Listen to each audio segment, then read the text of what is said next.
नमस्कार, स्वागत है आपका आपके अपने YouTube चैनल केमिस्ट्री मंत्रा में, जहां आज हम लोग डिस्कस करने वाले हैं क्लास 10th केमिस्ट्री के चैप्टर रासायनिक अभिक्रियाएं एवं समीकरण को। चैप्टर को स्टार्ट करने से पहले यदि आपने अभी तक हमारा चैनल सब्सक्राइब नहीं किया है तो वीडियो के नीचे का सब्सक्राइब बटन दबा के आप चैनल को सब्सक्राइब कर लें और बेल आइकन को भी प्रेस कर लें, जिससे आगे आने वाले वीडियो का पता चल सके आपको सबसे पहले। और आपको ये भी बता दें कि चैनल को सब्सक्राइब करना होता है बिल्कुल फ्री।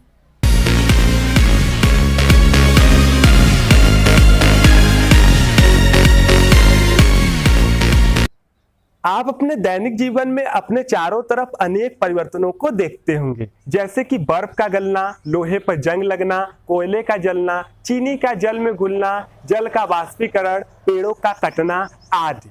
इन सभी परिवर्तनों में से कुछ ऐसे परिवर्तन हैं जो केवल पदार्थ के आकार और उनके भौतिक अवस्था जैसे भौतिक गुणों को ही परिवर्तित करते हैं। ऐसे सभी परिवर्तन जो केवल पदार्थों के आकार और भौतिक अवस्था जैसे भौतिक गुणों को ही परिवर्तित करते हैं, वे परिवर्तन कहलाते हैं भौतिक परिवर्तन। लेकिन कुछ ऐसे परिवर्तन होते हैं जिनके फलस्वरूप नए पदार्थों का निर्माण हो जाता है और जो पदार्थ हैं उनके रासायनिक संगठन में परिवर्तन हो जाता है। ऐसे सभी परिवर्तन कहलाते हैं रासायनिक परिवर्तन। जैसे इन्हीं परिवर्तनों में देखा जाए तो इसमें बर्फ का गलना, चीनी का जल में घुलना, जल का वाष्पीकरण और पेड़ों का कटना है भौतिक परिवर्तन। क्योंकि आप देखेंगे इन सभी परिवर्तनों में या तो अवस्था में परिवर्तन हो रहा है या तो आकार में ही परिवर्तन हो रहा है। लेकिन अगर इन परिवर्तनों में आप लोहों पर जंग लगना, कोयले का जलना देखेंगे तो ये होगा रासायनिक परिवर्तन, क्योंकि इन परिवर्तनों के फलस्वरूप जो पदार्थ है उसके रासायनिक संगठन में परिवर्तन हो जाता है और नए पदार्थ का होता है निर्माण। कैसे नए पदार्थ का निर्माण होता है ये भी देख लीजिए। जैसे आप जानते हैं कि जो लोहा होता है, लोहे में होता है आयरन। आयरन होता है लोहे में लोहे के ही केवल कण होते हैं, लेकिन जब उसमें जंग लगता है तो बन जाता है लोहे का ऑक्साइड यानी कि Fe2O3। तो इस प्रकार आप देख रहे हैं कि यहाँ पर पदार्थ था उसके रासायनिक संगठन में परिवर्तन हो गया, यानी पहले वो कुछ और था, अब उसमें कुछ और चीजें प्राप्त हो गई। और साथ में आप देख रहे हैं कि ये एक अलग पदार्थ है, ये अलग पदार्थ है, यानी आपने देखा कि इस परिवर्तन के फलस्वरूप एक नए प्रकार के पदार्थ का हो गया निर्माण। तो ऐसे परिवर्तन कहलाएंगे रासायनिक परिवर्तन। अभी एक और जैसे परिवर्तन दूसरा वाला देख ले, कोयले का जलना। तो आप जानते हैं कि जो कोयला होता है उसमें होता है कार्बन, और लेकिन जब ये जल जाता है तो बदल जाता है कार्बन डाइऑक्साइड में। तो आप देख रहे हैं कि यहाँ पदार्थ के रासायनिक संगठन में परिवर्तन हुआ है और एक नए प्रकार के पदार्थ का निर्माण हो गया है। यहाँ पर था कार्बन लेकिन बन गया कार्बन डाइऑक्साइड, एक नया पदार्थ। तो इस प्रकार के जितने भी परिवर्तन होंगे वे कहलाएंगे रासायनिक परिवर्तन। अब यहाँ पर बात आती है कि आखिर रासायनिक परिवर्तन होते क्यों हैं। तो आपको बता दें, रासायनिक परिवर्तन का जो कारण होता है वो होता है पदार्थों के बीच की रासायनिक अभिक्रिया।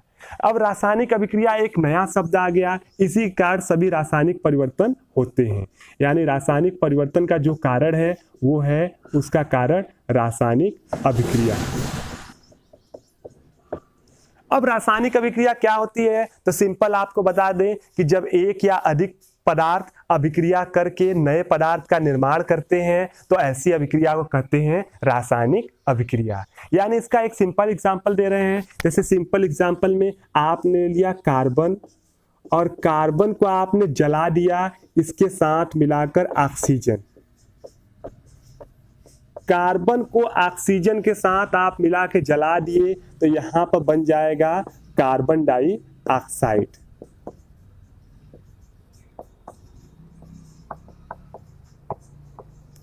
तो इस तरह आपने देखा कि यहाँ पर दो पदार्थ आपस में मिले हैं और मिल के एक अभिक्रिया हुई है और अभिक्रिया के फलस्वरूप एक नए प्रकार का पदार्थ बना है। तो ऐसे सभी अभिक्रियाओं को हम लोग कहते हैं रासायनिक अभिक्रिया।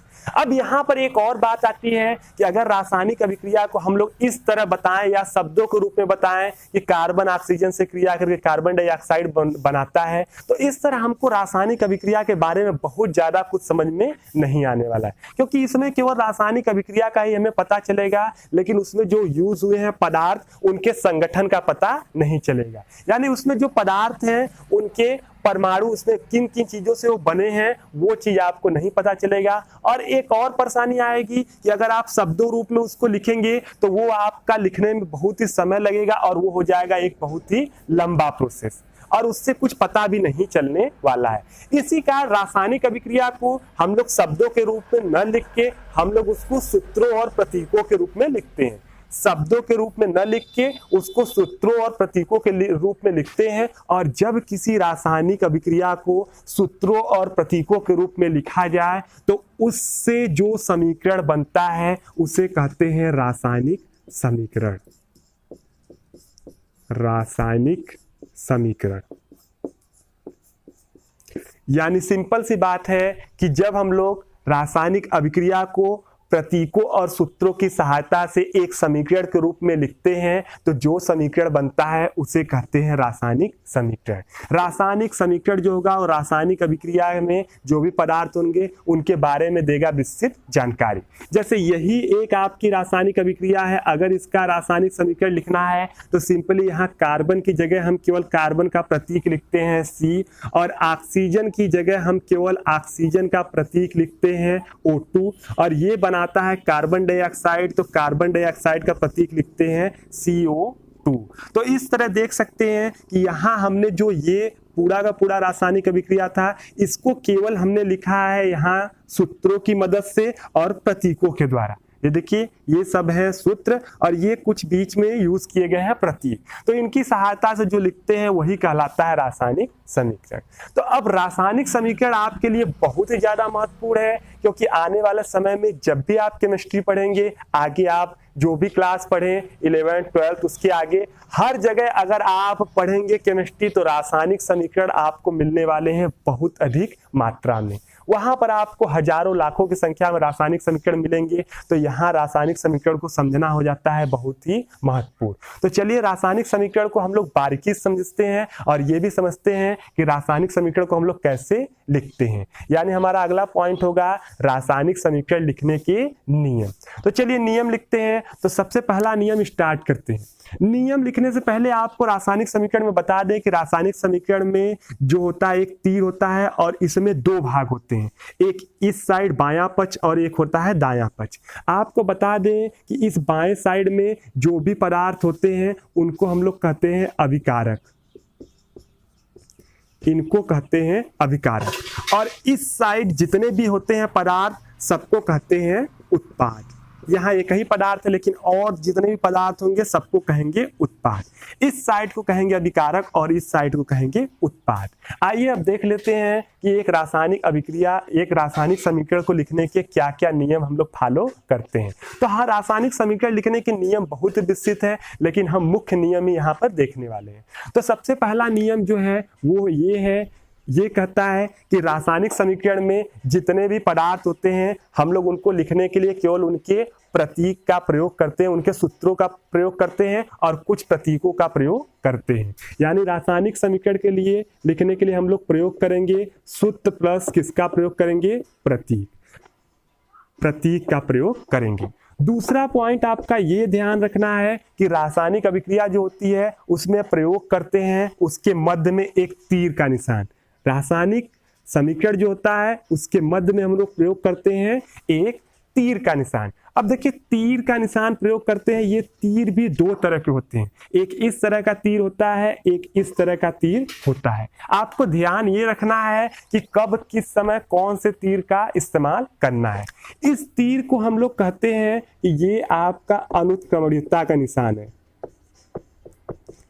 ये है अनुत्क्रमणीयता का निशान। अब अनुत्क्रमणीयता क्या होता है तो आपको बता दें, ऐसे सभी प्रक्रम जो केवल एक ही दिशा में होते हैं एक समान परिस्थिति में, वे सभी के सभी कहलाते हैं प्रक्रम अनुत्क्रमणीय, और उनके लिए हम लोग चिन्ह लगाते हैं अनुत्क्रमणीयता का।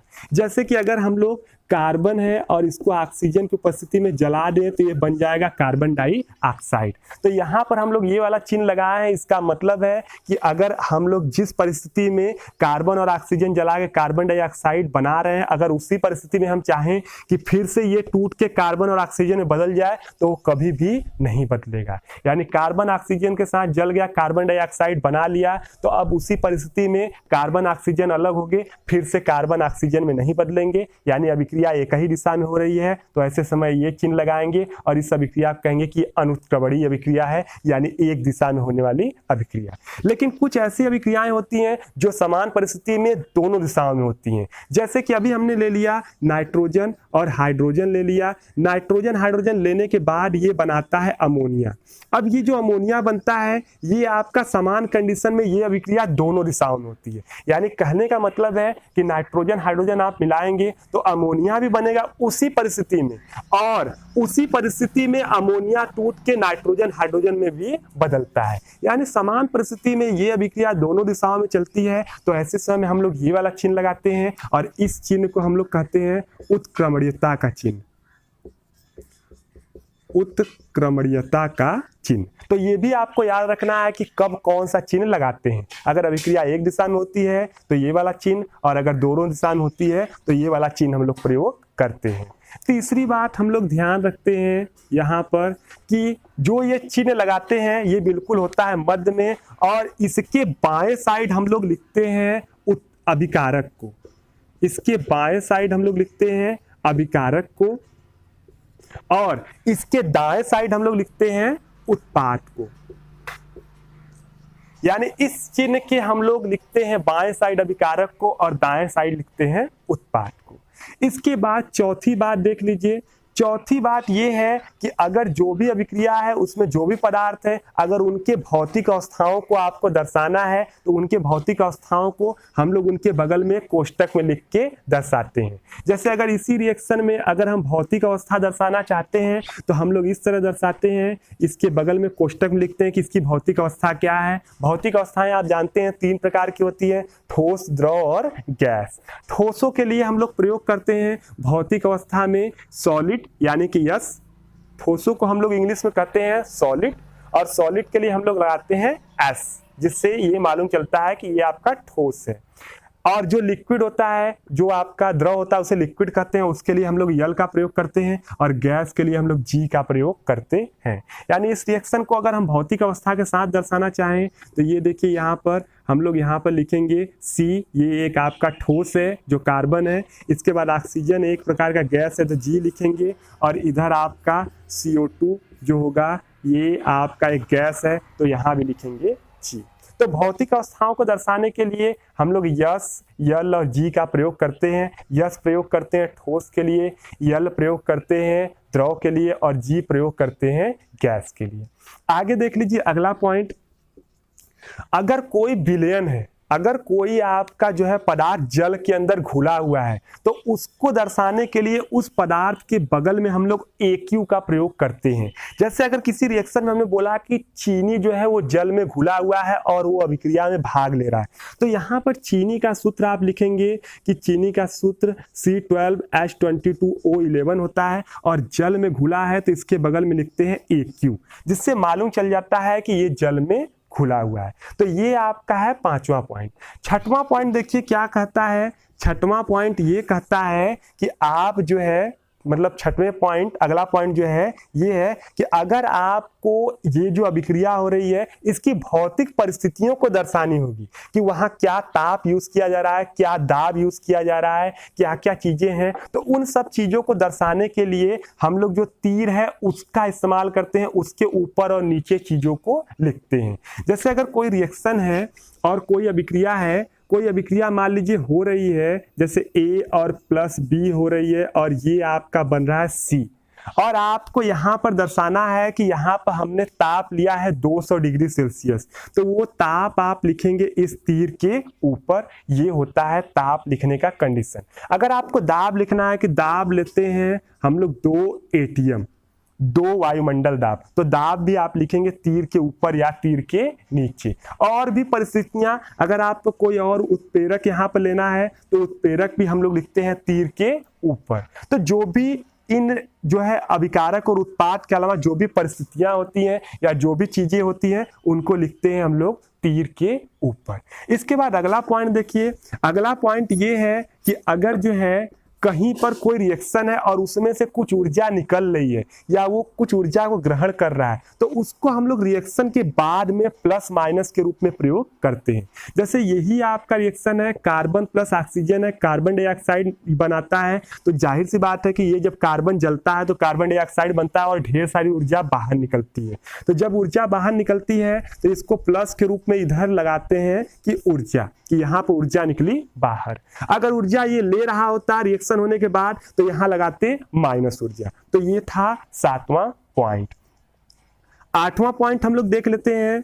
8वां पॉइंट आपका ये कहता है, या 8वें पॉइंट के अनुसार हम लोग ये देख लेते हैं कि अगर कोई अभिक्रिया हो रही है और उस अभिक्रिया में कोई गैस मुक्त हो रही है, कोई गैस है जो वहां से निकल रही है, तो उसके लिए हम लोग इस प्रकार का चिन्ह प्रयोग करते हैं। और यदि अगर कोई अवक्षेप बन रहा है, अवक्षेप मतलब कुछ चीजें बनती हैं जो नीचे बैठ जाती हैं, तो उसके लिए हम लोग ये वाला सूत्र प्रयोग, ये वाला चिन्ह प्रयोग करते हैं।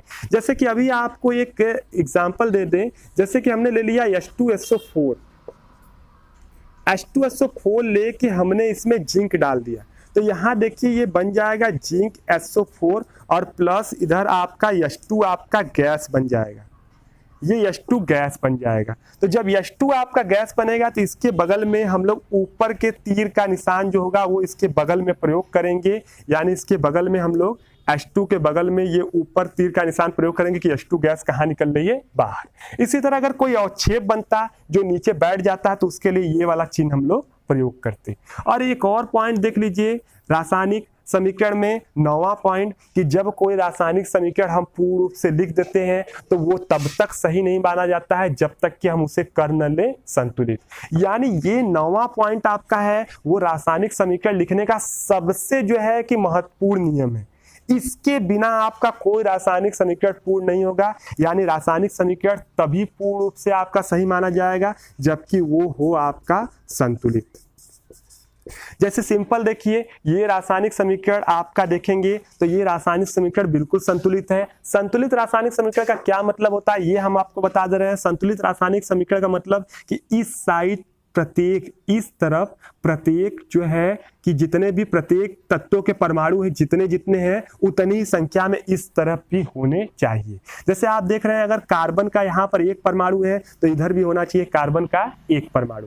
यहाँ देख रहे हैं ऑक्सीजन के 2 परमाणु है तो यहाँ भी होना चाहिए ऑक्सीजन का 2 परमाणु। अगर ऐसी कंडीशन होती है तो ऐसे समीकरण को हम लोग कहते हैं संतुलित समीकरण। जैसे आप देखिए ये समीकरण पूरी तरह से है संतुलित, लेकिन अगर आप इस समीकरण की बात करेंगे तो ये समीकरण संतुलित नहीं है, क्योंकि आप देख रहे हैं इधर नाइट्रोजन 2 है, इधर 1 है, इधर हाइड्रोजन 2 है, इधर 3 है।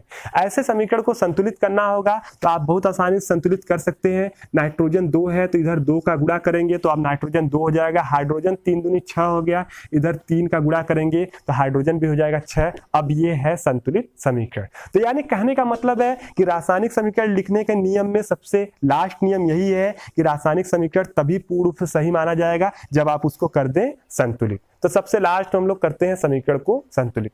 अब रासायनिक समीकरण का संतुलन जो है ये बहुत ही महत्वपूर्ण प्रक्रिया है, ये आपके लिए बहुत ही ज्यादा है जरूरी। इसीलिए रासायनिक समीकरण के संतुलन के लिए हमने एक अलग से वीडियो बनाया है जिसमें केवल हमने बताया है कि रासायनिक समीकरण का संतुलन हम लोग कैसे करते हैं। तो वो वीडियो आप लोग बिल्कुल देख सकते हैं। उस वीडियो का लिंक आपको नीचे डिस्क्रिप्शन बॉक्स में मिल जाएगा या इधर आप उसे आई बटन में भी देख पा रहे होंगे, यहां से भी आप उस वीडियो को पूर्ण रूप से देख सकते हैं। तो अगर आपको रासायनिक समीकरण का संतुलन अच्छे से समझना है तो आप उस वीडियो को जरूर देखिएगा। चलिए चलते हैं और ये सारी चीजें देखने के बाद हम लोग कुछ प्रश्नों को हल कर लेते हैं। आपके एनसीईआरटी के बुक में इसी जो आपका रासायनिक समीकरण था इसका संतुलन, इसके बाद कुछ प्रश्न दिए होंगे जो पाठ निहित प्रश्न है, यानी जो अध्याय के बीच बीच वाले प्रश्न होते हैं वही प्रश्न है। चलिए उन प्रश्नों को हम लोग कर लेते हैं जिससे हम लोग का रासायनिक अभिक्रिया और रासायनिक समीकरण हो जाएगा एकदम क्लियर। तो चलिए पहला प्रश्न देख लेते हैं। पहला प्रश्न है, वायु में जलाने से पहले मैग्नीशियम रिबन को साफ क्यों किया जाता है? तो सिंपल सी बात है कि मैग्नीशियम को आपको जलाना है वायु की उपस्थिति में, और पूछा जा रहा है कि उससे पहले मैग्नीशियम रिबन को साफ क्यों किया जाता है। तो आपको सिंपल बता दें कि जो मैग्नीशियम का रिबन होता है वो बहुत ही अधिक होता है क्रियाशील।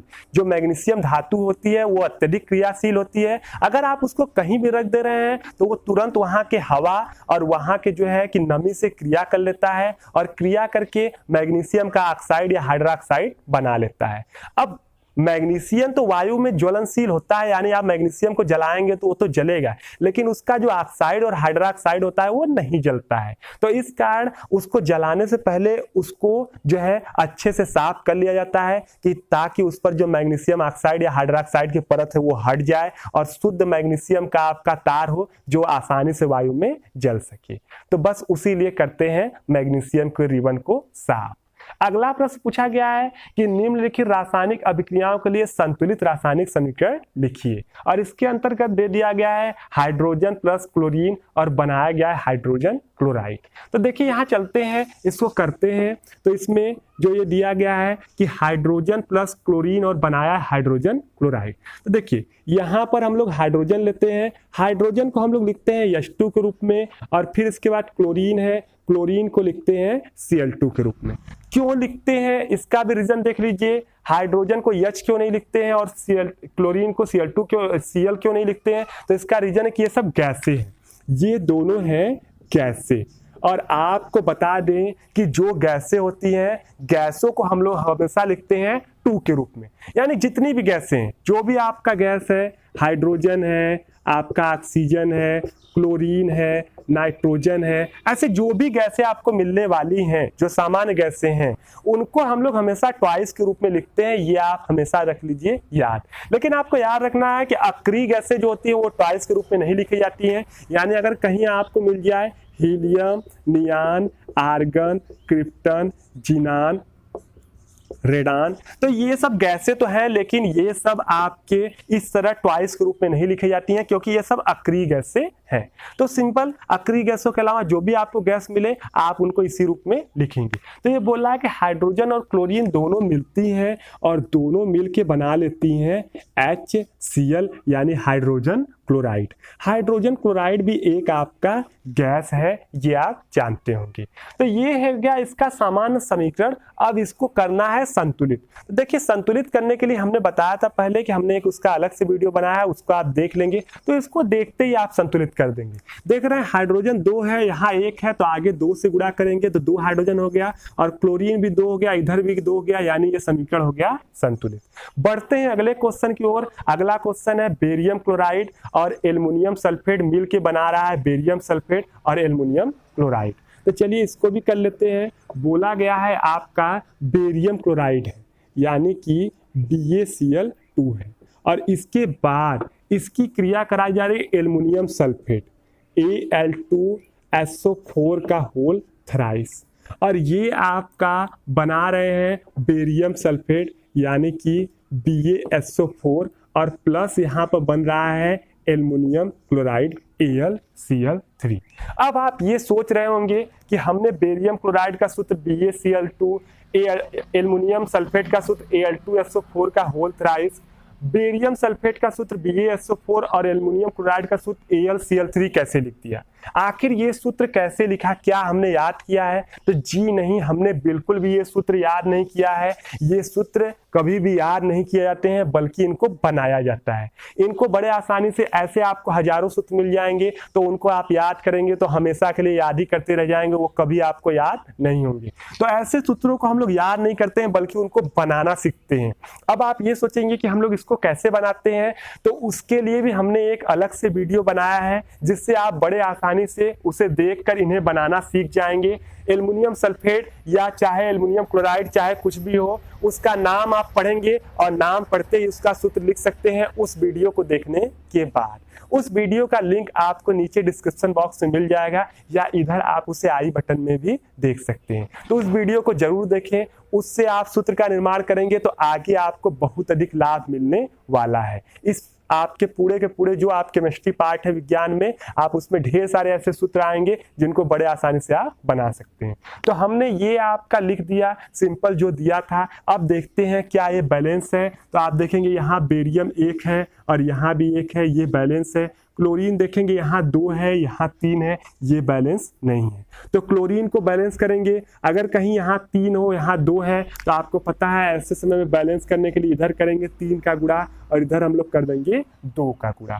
अब यहाँ देखिए जैसे ही हमने किया तो क्लोरीन 3 दूनी 6 हो गया और यहाँ भी क्लोरीन 3 दूनी 6 हो गया, लेकिन बेरियम देखेंगे यहाँ 3 हो गया। जब बेरियम यहाँ 3 हो गया तो यहाँ भी बेरियम 3 करने के लिए इसमें करेंगे 3 से गुणा। और ऐसा करते ही आप देखेंगे कि एल्युमिनियम यहाँ पर 2 बराबर हो गया और देखेंगे SO4 यहाँ 3 है और यहाँ भी SO4 हो गया 3, यानी ये समीकरण हो गया बैलेंस। अगला प्रश्न देख लेते हैं। अगला प्रश्न है सोडियम प्लस जल और बना रहा है सोडियम हाइड्रोक्साइड प्लस हाइड्रोजन। यानी तीसरा प्रश्न है जिसमें सोडियम और जल ये दोनों आपका क्रिया कर रहे हैं और बन रहा है सोडियम हाइड्रोक्साइड यानी कि NaOH और प्लस यहाँ से निकल रही है हाइड्रोजन गैस। अब देखिए हाइड्रोजन गैस निकल रही तो हम ये वाला तीर लगा सकते हैं नियम के अनुसार, तो ये आपका निकल रहा है हाइड्रोजन गैस। अच्छा, इनकी भौतिक अवस्थाएं लिखना है तो वो भी लिख सकते हैं कि ये होता है सॉलिड और ये आपका होता है लिक्विड और ये आपका देखिए सोडियम हाइड्रोक्साइड जल में घुला रहेगा तो हम लोग Aq लिखेंगे और यहाँ लिख सकते हैं गैस। तो भौतिक अवस्थाएं आप लिख भी सकते हैं। वैसे आगे चलने पर भौतिक अवस्थाओं को हम लोग बहुत ज़्यादा प्रयोग नहीं करते हैं, हम लोग डायरेक्ट समीकरण ही लिखते हैं। लेकिन अभी आप जो है 10th लेवल में है तो 10th लेवल में आप भौतिक अवस्थाओं को जरूर लिखिए, इससे आपको काफ़ी लाभ मिलने वाला है। तो ये देखिए पूरा का पूरा समीकरण हो गया। अब बात करते हैं कि इसको बैलेंस, तो बैलेंस देखते हैं। सोडियम 1 है, यहाँ भी सोडियम 1 है, हाइड्रोजन देखिए यहाँ पर 2 है और यहाँ पर 1 और 2 यहाँ पर है 3 और ऑक्सीजन देखेंगे 1 है और यहाँ है 1, यानी यहाँ सब कुछ बैलेंस है। केवल कौन नहीं बैलेंस है? आपका हाइड्रोजन नहीं है बैलेंस। तो ऐसे समय में हमने हाइड्रोजन को बैलेंस करेंगे और यहाँ तो 2 है, इसको भी हम लोग बनाएंगे 2 के रूप में, तो यहाँ भी हो गया हाइड्रोजन 2।